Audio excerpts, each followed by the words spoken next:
Hello guys, मैं हूं यशु अरोड़ा। तो आज हम पढ़ने जा रहे हैं पॉलिटिकल साइंस का चैप्टर नंबर 7 समकालीन विश्व में सुरक्षा पार्ट सेकंड। अगर हमने पार्ट फर्स्ट नहीं देखा तो लिंक डिस्क्रिप्शन में मिल जाएगा, जाके देख लो।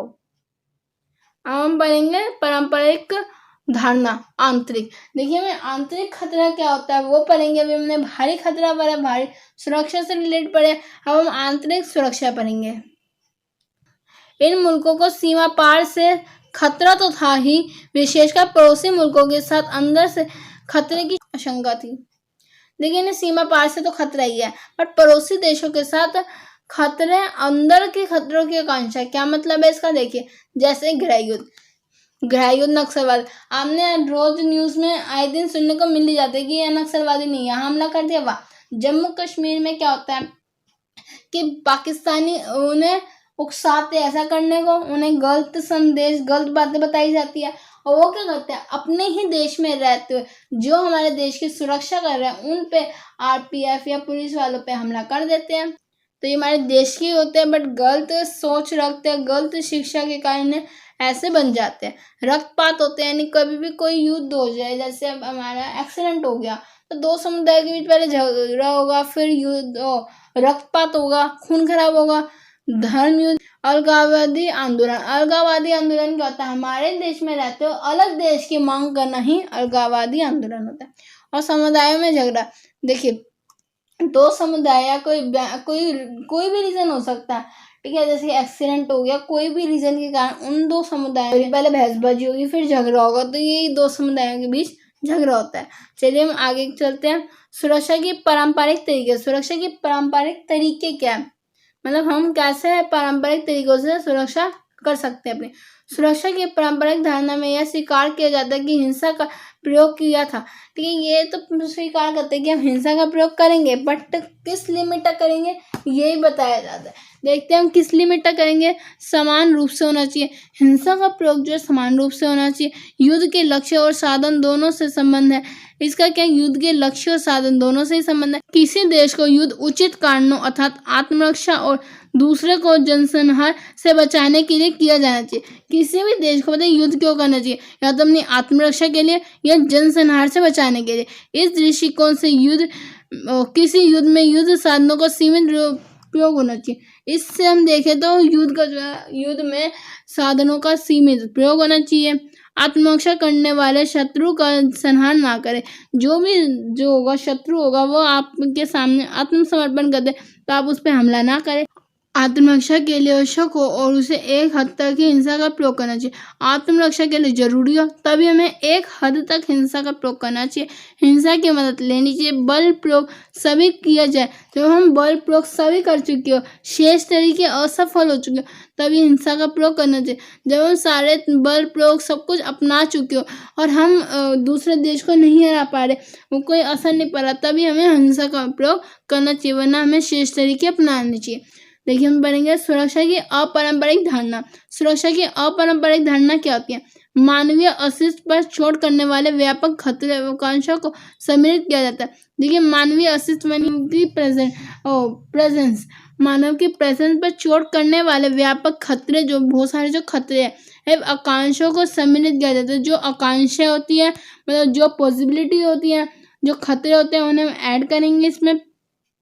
पिछले 100 सालों में जितने लोगों को विदेशी सेना के हाथों अपनी जान गंवानी पड़े, उससे कई अधिक सरकारों के हाथों मरे हैं। ठीक है, उससे कई अधिक तो हमारी सरकार के हाथों मरे हैं। व्यक्ति समुदाय को अंदरूनी खून खराबे से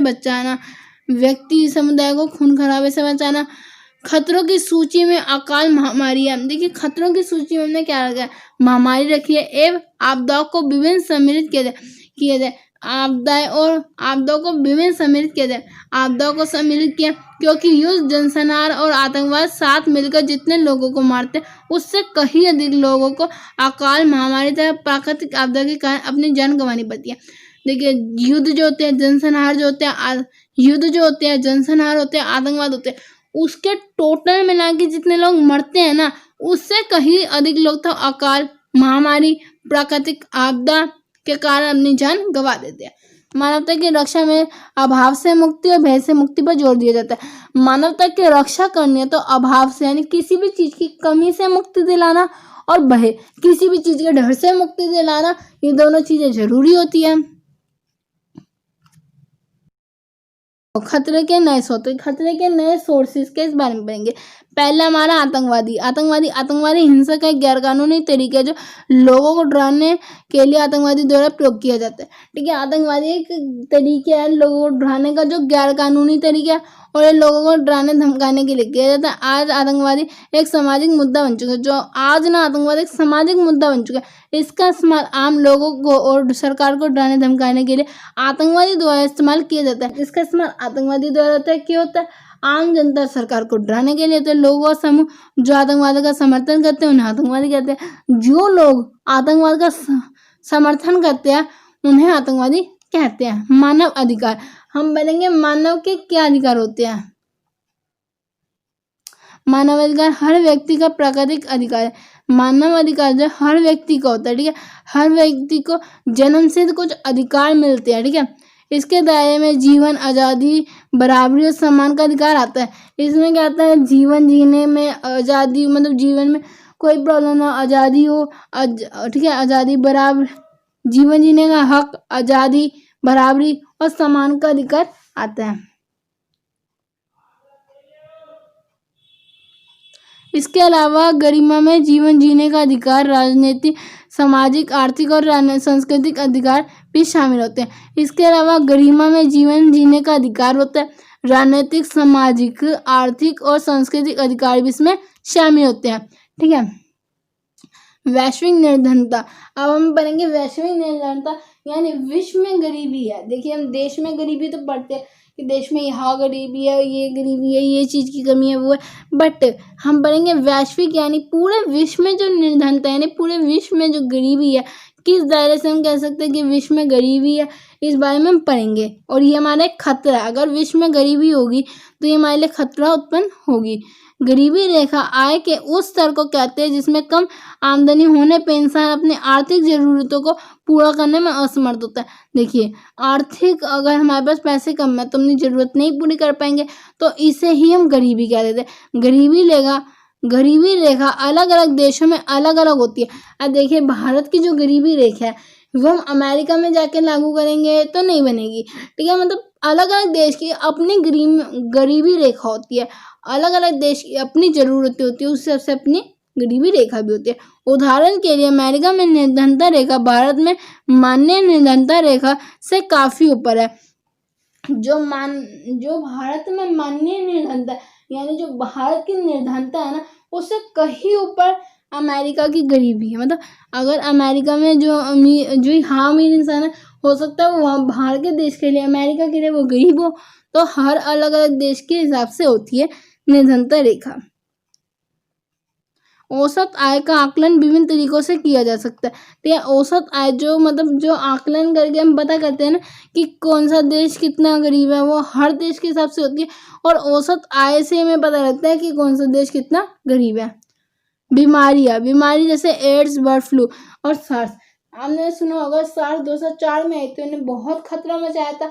और ऐसी कई बीमारी आई है जो महामारी होती हैं और उन्हें ठीक होते होते कई सालों भी लग जाते हैं। ठीक है, एड्स, बर्ड फ्लू, सार्स ऐसी बीमारी है जो हमारे देश के लिए खतरा बन जाती है। और ये बीमारी ऐसी है जिनसे हम अकेले देश नहीं बच सकता, हमें बाकी देशों की ज़रूरत होगी। ये ऐसी बीमारी जिससे बचने के लिए हमें बाकी देशों की भी ज़रूरत पड़ती है। सहयोगमूलक सुरक्षा की आमतौर पर खतरे से निपटने के लिए सैन्य संघर्ष की वजह अंतर्राष्ट्रीय सहयोग से रणनीतिक तैयार करने पर बल दिया जाता है कि अंतिम उपाय के रूप में बल प्रयोग किया जा सकता है। इसमें क्या कहते हैं कि हम तैयारी कर लेते हैं, ठीक है, या जैसे कोई ना कोई उपाय कर लेते हैं, बट अगर हमारे सारे उपाय असफल हो गए, ठीक है, रणनीतिक जो तैयारी है वो असफल हो गई, तो अंतिम रूप में हम बल प्रयोग कर सकते हैं। सहयोगमूलक सुरक्षा में विभिन्न देशों के अतिरिक्त अंतर्राष्ट्रीय संगठन, स्वयंसेवी संगठन, व्यावसायिक संगठन व प्रसिद्ध हस्तियां शामिल हो सकती है। इसमें कौन कौन शामिल हो सकता है? इनमें कौन कौन शामिल हो सकता है? स्वयंसेवी संगठन हो सकता है, व्यवसायिक संगठन हो सकते हैं, प्रसिद्ध हस्तियां शामिल हो सकती है। भारत की सुरक्षा की रणनीति है, भारत की जो सुरक्षा की रणनीति है हम पढ़ेंगे कौन सी भारत की सुरक्षा की नीति है।